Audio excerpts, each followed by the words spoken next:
শাবান মাসের মাঝামাঝি রাতের উসিলায় পুরা শাবান মাসকে ইবাদতের মাস বলা হয়েছে এবং শাবান মাসকে বলা হয়েছে শহরুল মুবারক এবং এই শাবান মাসকে বলা হয়েছে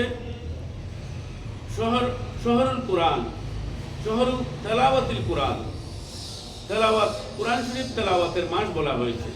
এবং শাবান মাসকে, এই পবিত্র মাসকে রাসূল পাক সাল্লাল্লাহু আলাইহি ওয়াসাল্লাম হাদিস শরীফে বলেছেন যে এই শাবান মাস হলো আমি নবীর মাস। সবাই বলে সুবহানাল্লাহ। রজব মাসকে বলছে শহরুল্লাহ, আর শাবান মাসকে বলেছেন রাসূল বলছেন এটা শহরুন নবী, এটা শাবানু শহরি, এটা আমি নবীর মাস। আর রমজান মাস হলো উম্মতের মাস। সবাই বলে সুবহানাল্লাহ। আপনারা ওয়াজ শুনেছেন রজব মাস ইবাদতের বীজ বপনের মাস, শাবান মাস হলো চোখের পানি ফেলার মাস। তা আমরা এমন একটা সময় নিয়ে এসেছি এই শাবান মাসে চোখের পানি ফেলে কুরআন শরীফ তেলাওয়াত করে তাসবিহ তাহলিল করে নফল ইবাদত করে এবং আল্লাহর কাছে গুনাহ মাফ চাওয়ার মাস। এবং গুনাহ মাফ হবে, আল্লাহর রহমতের দরজা খুলে দিয়েছেন। এই আল্লাহ রাব্বুল আলামিন আল্লাহর রহমতের শাখা প্রশাখা খুলে দিয়েছেন। এটার সাথে শাখা প্রশাখা বিস্তৃতি লাভ করার সাথে শাবান মাসের সম্পর্ক। সবাই বলে সুবহানাল্লাহ। এবং এখানে অনেক কথা, অত কথা তো বলা যাবে না, এবং আমি খুব সংক্ষেপে মূল কথাটা বলে যাব যে শাবান মাসে আমাদের এই গুরুত্বপূর্ণ এই মাসে ইবাদতের আমাদের কাজ কি। আমার রাসূল শাবান মাসে বেশি বেশি নফল রোজা রাখতেছেন। তখন হযরত ওসামা বিন যায়েদ রাদিয়াল্লাহু তাআলা আনহু রাসূলের সাহাবী রাসূলকে জিজ্ঞাসা করলেন, ইয়া রাসূলুল্লাহ, এই মাসে আপনাকে বেশি, অন্য মাসে আপনাকে এত রোজা রাখতে দেখি নাই, কিন্তু শাবান মাসে আপনাকে বেশি রোজা রাখতে দেখতেছি। তখন আমার রাসূল বলেছেন যে এই মাসে, এই শাবান মাসে বান্দার আমল আল্লাহর কাছে পেশ করা হবে। সবাই বলি আলহামদুলিল্লাহ। বান্দার আমল আল্লাহর কাছে পেশ করা হবে, এক বছরের আমল পেশ করা হবে, পরবর্তী এক বছরের বাজেট পেশ করা হবে। সবাই বলে সুবহানাল্লাহ। এটা হলো বরাত, বন্টনের রাত। এই বন্টনের সেই লাইলাতুল বরাতের মাস। এই মাস পুরো মাসটাই আল্লাহর রহমতের দরজা খুলে দিয়েছেন। এই মাসে আল্লাহর দরবারে, আল্লাহর রহমত, আল্লাহর দরবারে ফেরেশতারা বান্দার আমলকে পেশ করবেন। আমার রাসূল বলছেন যে আমার আমল আল্লাহর কাছে যখন পেশ করবে, তখন ফেরেশতারা আমার আমল পেশ করার সময় বলবে যে আমি রোজাদার। সবাই বলে সুবহানাল্লাহ। এইটা আমি বেশি পছন্দ করেছি যে আমাকে আমার আমল পেশ করার সময় আমি রোজাদার হিসেবে আমল পেশ করবে। যখন উম্মত যখন রোজা রাখবে, এই রোজা রাখা অবস্থায় উম্মতের আমল যখন পেশ করবে, তাইলে ফেরেশতারা উম্মতের আমলও পেশ করবেন রাসূল পাক সাল্লাল্লাহু আলাইহি ওয়াসাল্লামের সুন্নাত মোতাবেক, যে রোজা অবস্থায়। সবাই বলে আলহামদুলিল্লাহ। আপনারা ইতিমধ্যেই আজকে 3 তারিখ হলে, ফেব্রুয়ারি মাসের 2 তারিখ, 3 তারিখ, 4 তারিখ আয়াবে 20, অর্থাৎ 13, 14, 15। আমরা সবসময় শাবান মাসে যে কোনো সময় রোজা রাখার বিধান আছে নফল, কিন্তু আমরা বিশেষ করে আমরা যারা আহলে সুন্নাত ওয়াল জামাতের অনুসারী, আমরা কিন্তু বেশি গুরুত্ব দেই আয়াবে 20-এর 13, 14, 15 তিনটি রোজাকে গুরুত্ব দেই। এই তিনটা রোজাকে গুরুত্ব সহকারে গুরুত্ব দিয়ে অন্য সময় ফাললে রাখবেন, না ফাললে এই তিনটা রাখবেন। এই তিনটার ভিতরে মাঝখানে লাইলাতুল নিসফু মিন শাবান, লাইলাতুল বরাত, লাইলাতুল মাগফিরাত, ওই লাইলাতুল মুবারক। এই জন্য ওই মুবারক রাতে আপনার আমল পেশ করা হবে, তখন আপনি রোজাদার ছিলেন। সবাই বলে সুবহানাল্লাহ। এবং এই রোজা রাখলে কি লাভ হবে? আর এই রোজা যারা 3টা রোজা রাখবে এবং রোজা রাখার পর ইফতারের সময় 3বার দরুদ শরীফ পড়বে, দরুদ শরীফ পড়ে আল্লাহর কাছে গুনাহ মাফ চাইয়া তারপর ইফতার করবে, তাহলে তার পিছনের সমস্ত গুনাহ মাফ হয়ে যাবে। সবাই সুবহানাল্লাহ। সমস্ত গুনাহ আল্লাহ মাফ করে দিবেন। আল্লাহ বান্দাকে মাফ করে দেওয়ার জন্য কিছু গুরুত্বপূর্ণ রাত দিয়েছেন। রজবের প্রথম রাত, লাইলাতুল বরাতের রাত, লাইলাতুল কদরের রাত, 2 দিন 2 রাত। এই 5টা রাত আমরা পেয়েছি, অন্য কোনো নবীর উম্মতেরা পায় নাই। এটা আমার নবীর উসিলায়, আমার নবীর উসিলায় আমরা এই মুবারক রাতগুলো পেয়েছি। সেই রাতের উসিলায় আমরা আমাদের গুনাহ মাফ করার একটা রাস্তা, এবং এই শাবান মাস গুনাহ মাফের জন্য চোখের পানি দিয়ে গুনাহ মাফ করার একটা বড় সুযোগ আল্লাহ আমাদের করে দিয়েছেন। এই জন্য আল্লাহর রহমতের দরজা খোলা শাবান মাসের সেই লাইলাতুল নিসফু মিন শাবানে আল্লাহ রাব্বুল আলামিন বান্দাকে ডাক দিবেন, বান্দা তুমি কি মাফ চাওয়ার আছো? মাফ চাও, আমি ক্ষমা করে দিব। সুবহানাল্লাহ। তোমার কিছু চাওয়ার থাকলে চাও। হাল মিন সাইলিন, বাস হাল মিন সাইলিন, তুমি কি কিছু সাবার আছে, আমি তোমাকে দিব।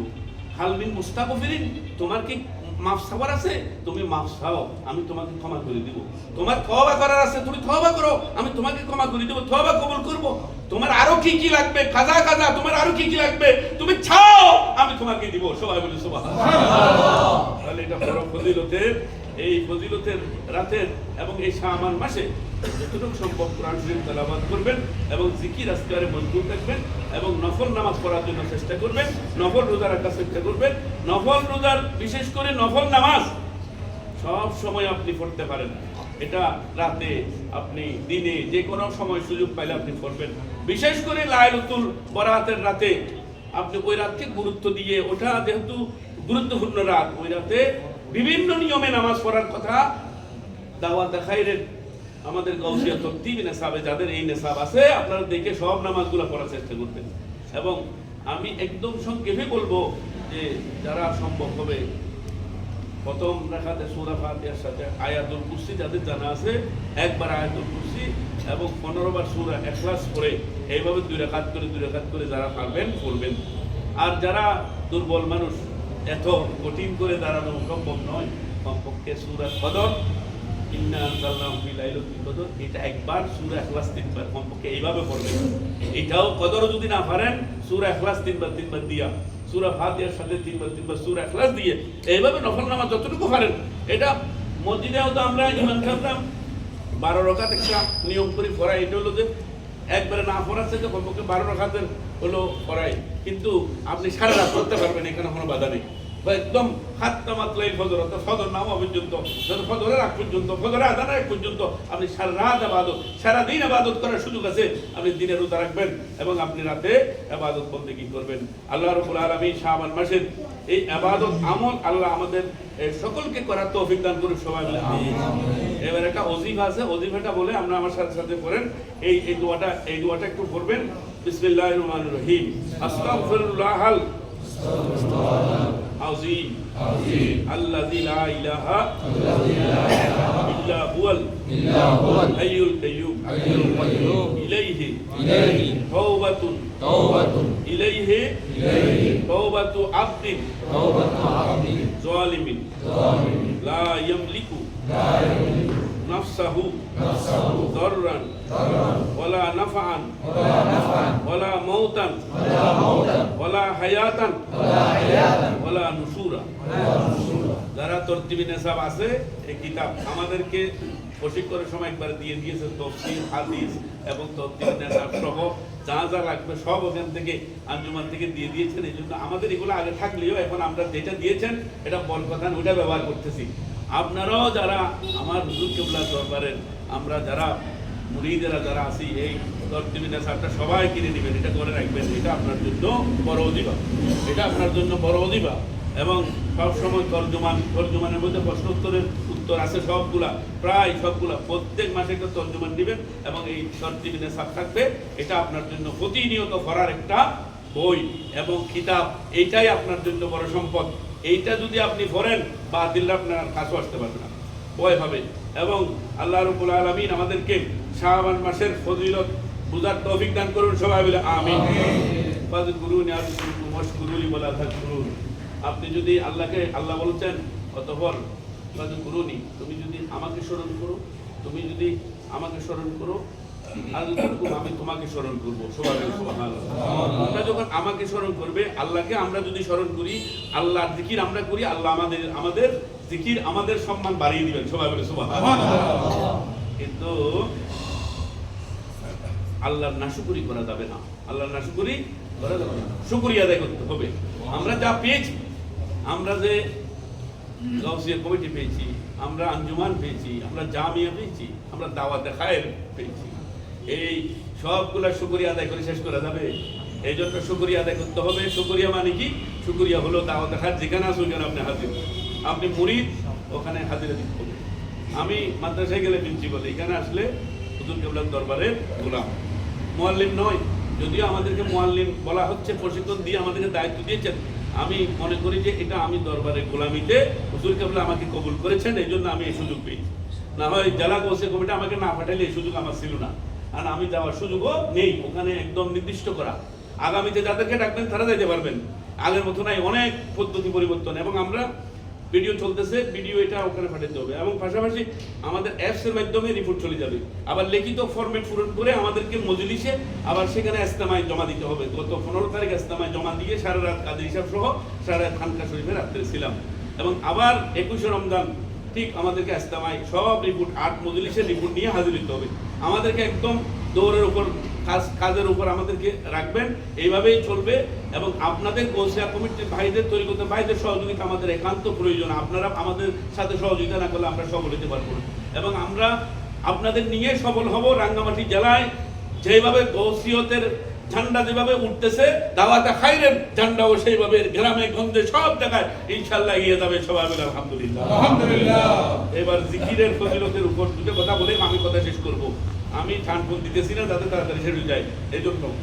তো জিকিরের কথা বলবো। একটা আমাদের ভিতরে একটা কলব আছে, আমাদের ভিতরে একটা কি আছে, কলব আছে। এই কলব এটা খারাপ হয়ে গেলে ভিতরে আপনার পুরো শরীর নষ্ট হয়ে যাবে। তো এটা প্রত্যেক দিনের যন্ত্র, প্রত্যেক যন্ত্র ঠিক করার জন্য এটা মেকানিক লাগে, একটা অস্ত্র আছে এটা ঠিক করার জন্য।